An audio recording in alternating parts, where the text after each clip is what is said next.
The LeBron James saga has finally come to an end. He's headed to Philly, joining the 76ers and forming one of the most talented teams we've seen in years. But how is this actually going to work? Does the fit make sense? And are they good enough to win a championship? In today's video brought to you by Prize Picks, we're going to break down everything, starting with the fact that at the end of last season, LeBron showed us that he can still turn it on in spurts. Without Luka or Austin Reeves in the first round of the playoffs, he had to stare down a great Rockets defense and lead a cast of role players, to which he ramped up his usage, dictated the offense, and led the Lakers to a series win. It's clear that he still has a lot in the tank, but over the course of 82 games or even multiple rounds, it's tough for him to carry a big offensive load. That's just what happens when you're 41 years old. That's where the Sixers come in. Tyrese Maxey and Jaylen Brown both more than fit the bill. Not just because they're great on-ball creators who can shoulder the offensive burden, but because of their durability. When you've got two guys who can play big minutes and run the show, especially in the regular season, it puts Bron in a position to pick his spots. Every now and then you'll see him run the point, attack a mismatch, leak out for a fast break. But at no point should he be expected to really strain his body or overextend himself in order for Philly to win games. Come playoff time, he'll be as fresh as ever. With that said though, it's not like he'll just be out there doing cardio. In that reduced role, he'll have to find ways to enhance the play of Maxey or Brown when they're the ones running the offense, especially in April and May. Over the years, LeBron has molded himself into an incredibly dynamic off-ball player. Last year though, it seemed like his three-point shot had completely left him, especially off the catch. After arguably the two best outside shooting seasons of his career, he had his worst since joining the Lakers, only hitting 33% of his catch-and-shoot threes. This dip couldn't have come at a worse time. The Lakers were all in on Luka ball, building their entire offense around his spread pick and roll game, which meant LeBron was asked to be a floor spacer. In typical Bron fashion, he figured it out. He started taking less threes, leaned into his timing, straight line speed, and power to attack space off the catch. He took on a completely different role as a second side slasher, and because he's still such a great finisher and passer, there was a brief stretch towards the end of the season where he looked like one of the best connectors in the league. This particular skill set was fit for a Luka-centric offense though. Luka plays slow and methodical. He's hunting for the pull-up three, stretches defenses 30 feet out, and doesn't need much space to get to his spots inside the arc. Most importantly, he's a top-tier playmaker who could anticipate the same openings that LeBron saw, make long-range passes to get the defense rotating, and create those opportunities for him to attack open space. That's a lot different from what we'll see with either Maxey or Brown. While neither are unwilling passers, they're both score-first ball handlers whose games are predicated on getting downhill. So the question is, how can Bron's second-side slashing be taken advantage of? And if the Sixers aren't able to find a way to take advantage of it, what other role can he play away from the ball? My mind immediately goes to using him as a screener. He's a big body who sets effective screens. He understands when and where to roll, and of course is a devastating downhill presence. You could even have him run sort of a supercharged Draymond role, operating in the middle of the floor and setting up action as the hub of the offense. The problem with that is Joel Embiid already occupies that space. Pretty much his entire game comes from the middle of the floor. If he's not the one isolating, he's the one screening. He's just always involved. You'll occasionally see him spot up on the three-point line, but that really limits his ability to influence the offense in a major way. And he can't really play from the dunker because he isn't a vertical presence. Hence, the offense always tends to revolve around his middle game. All that's to say, in order for this to work, LeBron's gonna have to thrive in that off-ball role. And I think it's really important in Philly specifically that he gets back to a higher level as a catch-and-shoot guy. But is his jumper gone, or was it just a down year? It's worth noting that he missed the first part of the season with sciatica, which resulted in radiating pain and stiffness to his lower back, hips, even down to his legs. You could see how that affected his jumper. It just wasn't as fluid. There's a chance that after a full offseason of recovery, he gets some of that juice back. There's also a chance that this is just who he is for the remainder of his career. The version of LeBron we see as a shooter could be the single biggest swing factor for this offense. If he can serve as a legitimate floor spacer while continuing to lean into his off-the-catch slashing and connective passing, this team is going to put a ton of pressure on the rim and consequently get to the free throw line at will. Even before LeBron got there, a downhill trio of Maxey, VJ, and Brown, alongside a big who pulls entire defenses into his orbit, good luck keeping them away from the paint.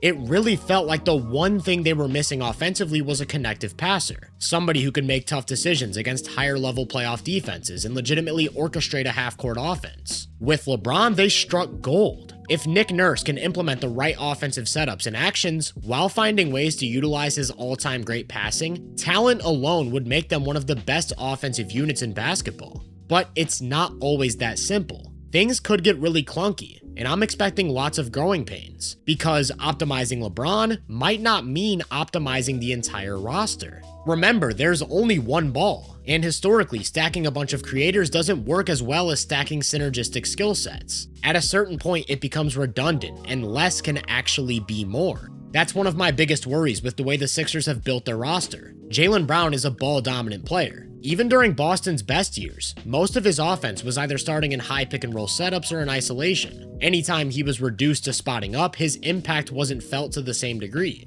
Like I said earlier, Embiid's offense is predicated on creating space for him to operate in the middle. That could mean having him screen, start from the post, face up and isolate. Even after all of the injuries, he's remained one of the most imposing scorers on the planet, but he plays a very specific brand of basketball. Between those two, Maxey's pick and roll game, and finding touches for LeBron, you don't want this to turn into a your turn, my turn situation where there's no consistent scheme. With all of that said though, I'm really intrigued by the idea of an offense built around locating a mismatch. Maybe this team's greatest superpower is how many matchup issues they create off rip. There are very few teams in the league with 4 defenders capable of matching up against their top 4. If your top 2 point of attack guys take Maxey and Brown, who guards LeBron? If your lineup is on the smaller side, who takes Embiid? You can't overlook the sheer offensive talent and the ceiling that comes with it. Everything just comes back to whether or not they'll have the space to take advantage. Don't get me wrong, they've got some shooters on their roster, and we'll get to them, but for now, I'm focused on the main 5. Over the past 2 seasons, Joel Embiid has been the highest volume catch and shoot guy, but he's only made 33% of them. Jaylen Brown's at about 34% on limited volume. He's not a real threat. To me, their spacing comes down to these 3 guys. What version of LeBron shows up? The 40% shooter or the 33% one? Can VJ remain in the high 30s while getting up to 5 attempts a night? Maxey's the only one I'm completely confident in, and that's because he's just a flat-out elite shooter. By nature of the way the roster's been built over the past few years, he's had to dominate the ball. Now he'll be in a position to play off of creation for the first time since they got rid of James Harden, which in my opinion comes with serious benefits, as well as some notable drawbacks. Let's start with the negative. Maxey is one of the most valuable turnover suppressors in the entire league, meaning he can carry a huge offensive load while taking great care of the ball, which in turn keeps his team's turnovers to a minimum. And that was a big part of Philly's identity. You don't get that same sort of signal with Jaylen or LeBron. In fact, they both turn the ball over at a decently high rate. By taking the ball out of Maxey's hands, they're gonna turn it over more. But the benefits may outweigh that because, in my opinion, he's one of the most dynamic off-ball players in the NBA. As a spot-up shooter alone, we're talking about somebody who can space the floor from well behind the three-point line, catch and shoot with a quick trigger, and make 40% of these shots, while being one of the most explosive drivers in the league. So get him attacking a closeout or slashing into open space, and he can completely break down a defense. What I think we're going to see more of in this upcoming season, though, is Maxey working off of screens. We've seen flashes of legit movement shooting, and we know he can make quick decisions on the fly. I like the idea of having LeBron run the point while Maxey works to get the ball with an advantage. In general, I just think the Bron and Maxey duo makes so much sense. It feels very Bron and Kyrie-esque, where either can handle the ball. They can run the two-man game with either guy screening. It's hard to tilt a defense towards one without the other beating your rotations. And while LeBron obviously isn't the player he was in 2017, there's still a lot he can do with the ball. In fact, a lot of his value over the past 2 seasons came from what he was able to do when Luka or Reeves went to the bench. Because he's lost a lot of his fluidity and explosiveness, it's not as easy for him to get to the rim from a standstill. Along with limitations as a pull-up shooter, a LeBron-centric offense looks a lot different these days. Instead of spamming spread pick and roll, what we saw at the end of last season was more akin to how the Nuggets like to use Jokic. Obviously, it's a bit different, but his game was predicated on locating a mismatch, getting the ball in the pinch post, setting up action, and making quick decisions. It was very egalitarian, with everybody getting touches in the flow of the offense, and LeBron in particular took on different roles seemingly every possession. That style of offense wasn't best in the league level. It was good though, especially against other bench units. And that's a big deal for Philly, because their bench is filled out with guys who can do plenty of other things. They signed Anthony Simons, who's flat out one of the best shooters in the NBA. and a reliable secondary ball handler who doesn't turn it over. They also signed Dean Wade. While that's more of a defensive move, he's a decently high volume catch and shoot guy who can get on the offensive glass. Speaking of offensive rebounding, all three of Dominic Barlow, Adem Bona, and Ariel Hook-Porty rack up second chance opportunities. Not to mention the other raw skills you get with 22-year-old Justin Edwards or 22nd overall pick LeBaron Philon Jr. Take the starting five out of the equation for a second and think about the different types of lineups you can put around LeBron. Want high energy, young athletes? They've got them. Want a three-point centric lineup that spreads the floor? They've got weapons. Want to maximize possessions by getting your best offensive rebounders and turnover suppressors on the court? They have those at their disposal. And maybe the most important part is that all of these lineups have serious transition scoring potential. Here's a look at last year's league leaders in transition scoring possessions per game. Notice anything? 3 of the top 4 now reside in Philly, and none of them are VJ Edgecombe, who's pretty great in transition himself. We're talking about a team that has an opportunity to completely dominate in the open floor. My only concern is whether or not they have the ability to create those possessions. Before we get into that, I want to take a second to thank PrizePicks for sponsoring today's video. If you know you can play responsibly and you have the means to do so, PrizePicks is America's #1 app for sports picks, and they have a brand new offer for you. So if you're looking for a place to get in on some action, use code HMA and get started. The WNBA is on All-Star break, and we're still 3 months away from NBA basketball. Lucky for me, PrizePicks offers some futures. You might not know this, but I'm a big NFL fan and an even bigger Chicago Bears fan. So give me the Iceman, Caleb Williams, passing for more than 3,575 yards next season. The other guy I'm looking at is Bijan Robinson. He's rushed for over 1,400 yards in back-to-back seasons, and the books are expecting a regression. I've got him clearing 1,175. It's that easy. Find the stat you want, pick more or less, and you've got your lineup. Right now, they have a brand new offer. Play $5, and if your first lineup wins, you get $150 in bonus bets. So download the app and sign up with code HMA. Then let me hear your picks down in the comments. Transition offense typically starts on defense. If it isn't forcing a turnover and running out, it's pushing pace after a live rebound to attack before they can recover. Unless you have a guy like Tyrese Halliburton who's just going to run and gun after every made shot, the two are intertwined. While Philly's main guys have the transition scoring part down, I don't think they have the other side of it. In the midst of New York's tour de force of a playoff run, Philly's glaring defensive issues went slightly overlooked. One being Joel Embiid's limited mobility. He just couldn't move his feet at all to keep up with anything the Knicks were doing. He also struggled to leave his feet to make his presence felt down low. What was once one of the most imposing interior defenders in basketball is now just a giant body. While that can help, he's limited to deep drop coverage, isn't a big vertical presence, isn't at all a defensive playmaker, and can really struggle on the glass. In order to keep him at the basket without running into issues, you need to surround him with rangy, versatile athletic wings and forwards who can protect the rim and rebound. That's just not how this roster is constructed. I wouldn't call LeBron a liability, but at this point he picks his spots. He'll make smart rotations, get in the right spot at the right time, and he knows how to execute a scheme. But you can't ask him to consistently cover ground or protect the rim, and it feels like that's exactly what their roster is asking him to do. In the starting five, he's the secondary rim protector. Along with Embiid's limited coverage at this point, their first line of defense is gonna have to be flawless. It's imperative that VJ Edgecombe takes a serious step forward. Remember, he was a defensive prospect. By simplifying his game on offense, maybe we'll see him lean into some more defensive chaos, using his agility and length to not only hound opposing ball handlers, but make plays and force turnovers. If he can step into a primary point of attack role and legitimately move the needle, that would make things so much easier for both Bron and Joel behind the play.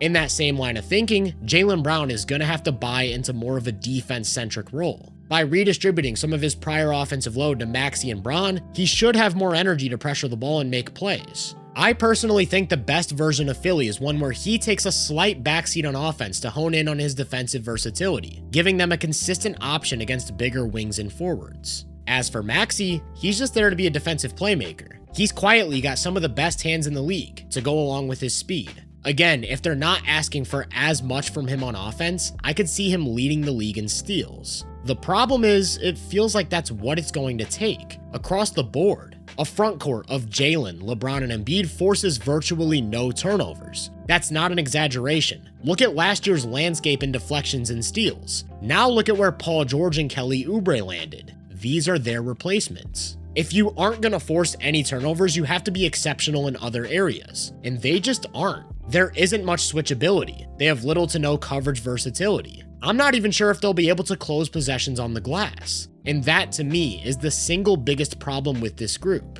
Their roster is loaded with guys who do these little things. Dean Wade is one of the more versatile defensive forwards in the league, has great hands and can rebound. Justin Edwards is a big, lengthy wing who forces turnovers. Dominic Barlow is another incredibly versatile defensive big who can play the 4 or small ball 5. And if they need to get a legit shot blocking presence on the court, they can call on Adem Bono or Ariel Hook-Porty. Depth, lineup construction, and roster versatility aren't the issues. It's the ability to field out one elite 5-man group. In a starting and closing 5 consisting of Maxey, VJ, Jalen, LeBron, and Embiid, you have lots of talent. Maybe the most talented 5 in basketball, but you also have a lot of synergistic flaws. With Embiid on the court, you're forced to play one way defensively. In that lineup, a 42-year-old LeBron is expected to be a defensive playmaker and secondary rim protector. That's an extremely tough sell against great playoff offenses like the Knicks or the Pacers. And even if you figure it out, you have to be able to rebound. You could live with some of the defensive issues if the offense was a home run fit, but that has just as many question marks. Who handles the ball? How do you get as much off-ball value as possible from your front court? How do you manage clunky spacing and offensive setups? Not to mention the fact that they won't be able to create any second chances themselves. Along with some potential turnover issues, they're going to often find themselves relying on the sheer talent of their shot makers. So although they might be the most talented 5 in basketball, potentially featuring 4 top 20 players, it's hard to envision a world where that 5 actually produces the signal of a championship level team. Between limited defensive versatility, poor rebounding, questionable offensive fit, and zero influence on possessions, it's just awkward, flawed.